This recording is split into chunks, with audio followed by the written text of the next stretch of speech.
Hi everyone, Janie here. Welcome back to my garden. I am in my back garden today, back by my greenhouse, which is where I'm planning to plant today. So last fall, Jason and I installed all of these posts around our raised beds. And the goal for installing these posts was to be able to install this Hoselink solar light. So can you see them there? And we absolutely love them. We live in the country. There is absolutely no light out here. And so when we first moved in and at night, you would look kind of back in here, back this way, and it would just be like a black hole. There would be nothing back here. It would be so dark. Nobody would want to come out here. As soon as we installed the solar lights, which go on automatically every night as it turns to nightfall, all of a sudden our livable space, especially in the evening, just opened up so much. We have been using this back area so much more. I feel so much more comfortable to go to my greenhouse at night. So I know, there's no critters. I mean, there might be critters, but I just feel a little bit better to have a little bit of the light.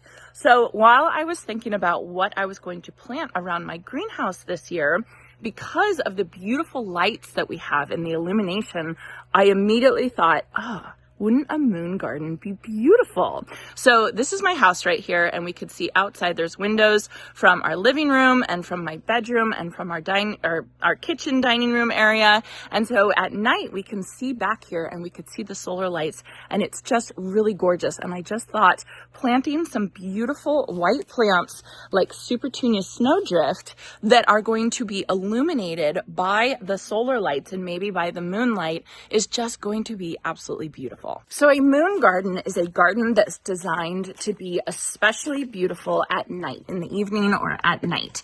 And it's designed to be illuminated by the moonlight, or in my case, by solar lights from Hoselink.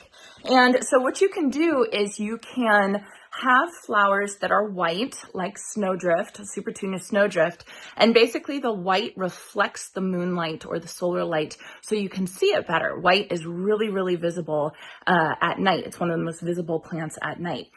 There are also flowers that specifically bloom at night, and one of them is this Euphorbia alba, or moonflower. I got this from Baker Creek Seeds, and this one is very similar to a morning glory. It's part of the morning glory family, but instead of blooming in the morning, these bloom in the afternoon, and they're these big, huge white flowers that catch the moonlight or catch the light from the solar lights and are supposed to be absolutely gorgeous in moon gardens. So I ordered a pack of seeds, and these are the type of seeds that you have to soak before.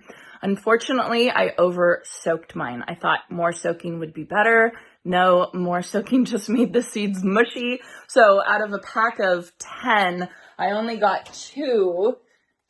I only got 2 that germinated, and not even germinated very well. So I actually ordered 2 more packs, and I'm going to try again, but I'm at least going to plant this one today. I've been hardening it off with the hopes that the moonflower will grow up and over my greenhouse, and that will reflect the light. So moonflower is only hardy zones 10 through 12. So I'm not really depending on it to be a perennial or to overwinter for me here. I'm in zone 9B. It might overwinter, but I'm not going to depend on it. And I'm okay with that because for those of you who've been watching me for a while, we've been having quite a lot of issues back here by the greenhouse with our soil.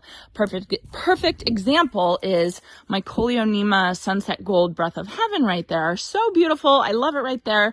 I wanted to plant one of those over there and one on the other side for symmetry. We actually planted 2. I planted one, it died. I planted a second one, it died. So we are having quite a lot of issues with our soil back here, and we've been amending it and trying to fix it, but I don't know.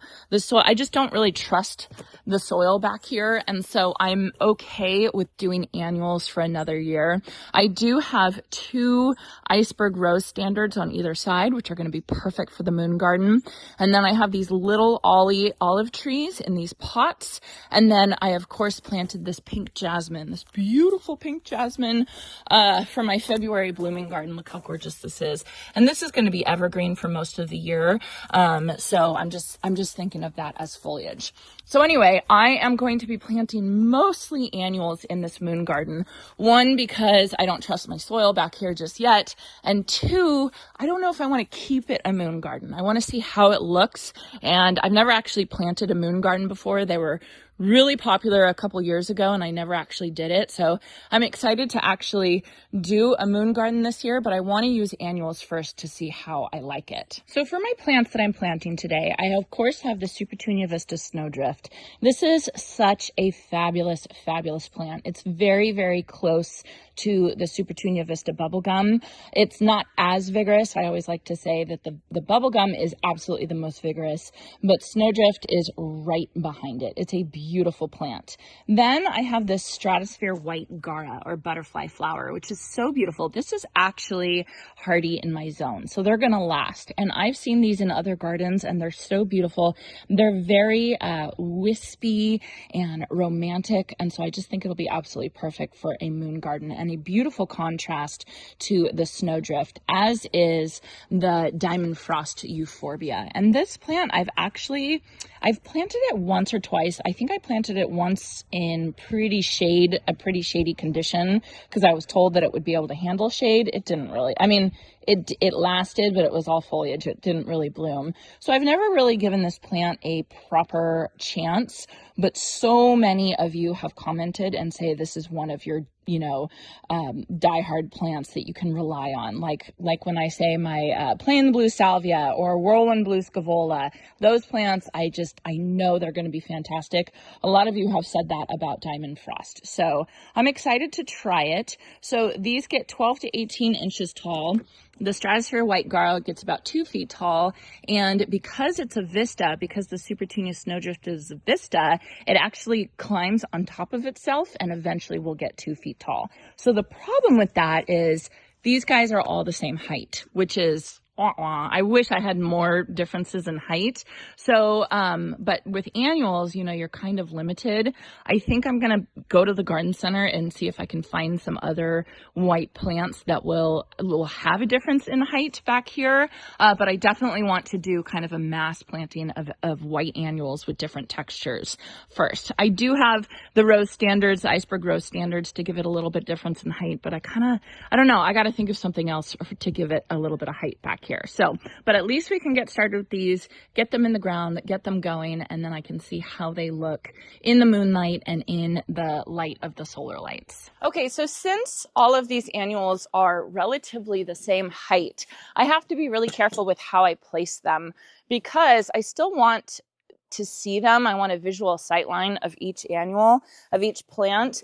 So I'm going to have to place them so that when I'm standing at one spot, I can kind of see a grouping of the Snowdrift, a grouping of the Euphorbia, and a grouping of the Gaura. So placement, I think, is going to be really important. I was debating between putting them together in groups or like mixing them all together like a moon garden meadow, which I think would be beautiful as well. But I think I'm going to have them in groups because I really like grouping my plants. So I'm going to put them out, see what I can do, and then I'll show you guys in a second.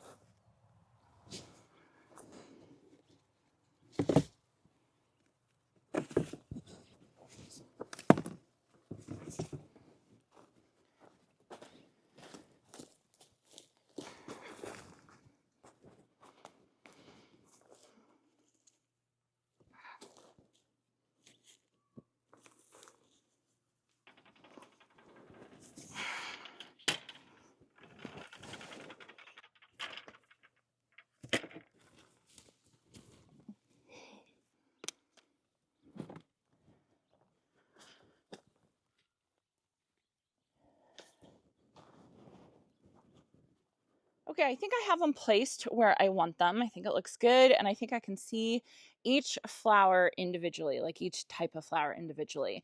So first of all, I need Jason to come and help me level out this pot. We put compost, 6 inches of compost on top of the soil back here, and it all got packed around the pots. And so the pot has to be moved, the soil has to be leveled out, and then we have to straighten it all out. So I'm going to need a little bit of muscle to help with that. But then surrounding it, I have the Diamond Frost Euphorbia. So that's going to be really pretty and light and kind of sparkly. And then a much bolder look of the Supertunia Vista Snowdrift. So I think that'll be pretty. And then we go back to the light and airy Stratosphere White Gaura. And then you can see my bootstrap 3-inch cell tray back there with the moonflower in it. I'm going to be planting it right there. We do have trellises that we're going to be putting right here once the girls finish painting them. They haven't finished yet. And so I can at least start training the moonflower up that until it gets high enough that I can kind of hook it to the gutters on my greenhouse and everything like that. So this is kind of just a starting off point. I think I'm going to have to move. I am going to have to move that Koyonima Breath of Heaven just because it looks weird to have one over there and none over there, and everything else is symmetrical in my greenhouse. Just is such a bummer because that one is thriving and I just cannot get one to grow over on here on this side. I do not know what's wrong. Oh well. So I got to go get my auger, and I'm going to be using the continuous release, slow release fertilizer from Proven Winners in each planting hole. And that's about it. I think they're going to be really happy because there's fresh compost everywhere here. So I think at least these annuals will be happy back here.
Okay, we've got 33 beautiful white blooms, white flowers planted in front of the greenhouse for my moon garden. So on either side, I have 5 of the Supertunia Vista Snowdrift, 5 of the Stratosphere White Gaura, 6 of the Diamond Frost Euphorbia, and then of course I have my 1 moonflower over here, which I will be adding to once I get the seeds in, and I will probably direct sow them, but just don't over soak the seeds like I did. I think they recommended soaking for 12 hours, maybe it was 8 hours in warm water, and I did 24 hours in cold water, and that was a no-go.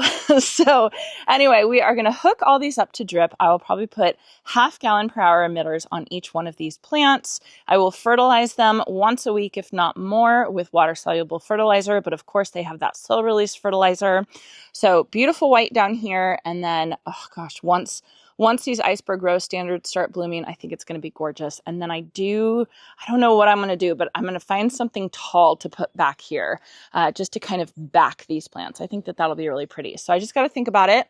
And then I am, of course, going to underplant my little ollies. I'll probably have some Dichondra Silver Falls. I really want to put the unplugged white salvia. I really like that plant for a moon garden. So I'm going to plant, I think I might plant those in the plants, in the planters, but that's of course for another day. And then I did block the doors to the greenhouse open with the pots. And that is because we are warm enough now that I don't have to close my greenhouse, which is fabulous. I also do have to start moving all of my house plants back to my patio area. Like these 3 in the back go over on my back deck. And that one, which I think is a Dieffenbachia, I think that's what you call it, that one's dead. I got to get rid of that one. Or maybe it's not dead, but it is definitely struggling. And so Now my greenhouse, I'm gonna have to start thinking about like shade cloth or something so that I can use it as we get hotter and hotter. But it's been fun to have this greenhouse and to play around with it. The Oyas have been, oh my gosh, such a success. I do have blooms on my tomatoes that I'm coming in and shaking to pollinate them, but I don't actually have any fruit yet. I will keep you guys updated. So that's it for planting today. Let me know if you guys have any suggestions for taller plants that could possibly survive in really poor soil that I could put behind these annuals. I think I'm just going to head to the garden center. It's that time of year where the garden center is so amazing. So any excuse I have to get to the garden center, I'm going to go. I hope you all enjoyed this, and I hope you all have a chance to get in your garden today.